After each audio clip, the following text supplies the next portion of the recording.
Friends, Dr. T K Biswas would like to extend his thanks to the audience and cordially requests you to subscribe. How are you, my friends? I still wonder, when a cow calf is born, who or what tells her where is her mother's udder? There might be some pheromones.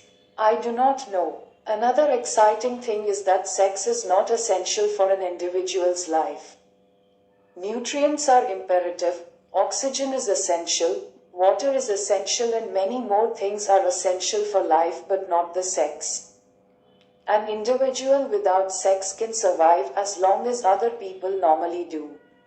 Sex is required for the production of progenies. Sex gives us pleasure, extreme pleasure. Or else, who will be interested in sex? Think, a non-essential action is responsible for maintaining the lineage of life. How strange. I am not sure whether the asexually reproducing organisms also enjoy the same pleasure.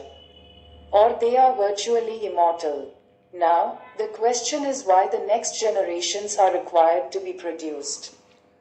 Science is silent to many such questions. We will surely have answers to many unanswered questions in the future to come.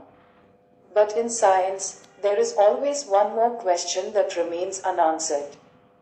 Well, religious people have a very simple answer to all the possible questions on the earth. They have their God. Their God is responsible for what is happening all over the universe. Everything happens at God's will only. Unfortunately, religious people also suspect the so simple definition of God. Hence, they require millions of religious books to understand God. God does everything for them, but they still struggle for existence. Actually, God is an excuse. God is the simplest and most ready-made answer an ordinary thinker has. Now, you will be confused if you read and compare several religious books side by side. Billions of contradictions, contradicting theories for the same event. The existence of God is still not beyond doubt. We can say, the existence of God is a theory waiting for final proof. Like, Darwinism is also not a fully proven theory. Mind it. Darwin only said one species evolved from another species. Which is true. In the laboratory, the human genome can be engineered to create a chimpanzee, if the ethics and funds permit.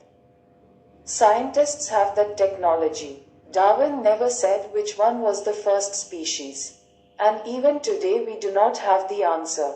You know, we simply follow this logic. Something is created from something.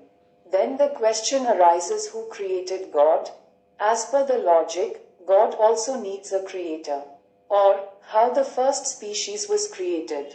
However, science has some postulations on how life originated from non-living materials under certain specific situations.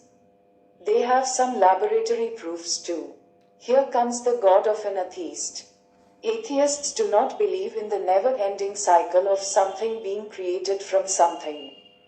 There is something or there was something that was not created from something. An ever-existing substance from which life begins.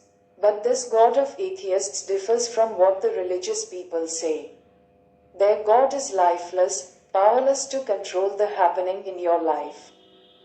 It doesn't have an ear to listen to you, and it doesn't bother whether you are committing a sin or a virtue. It is not hungry for your prayer. It is merely single or multiple elements that existed forever.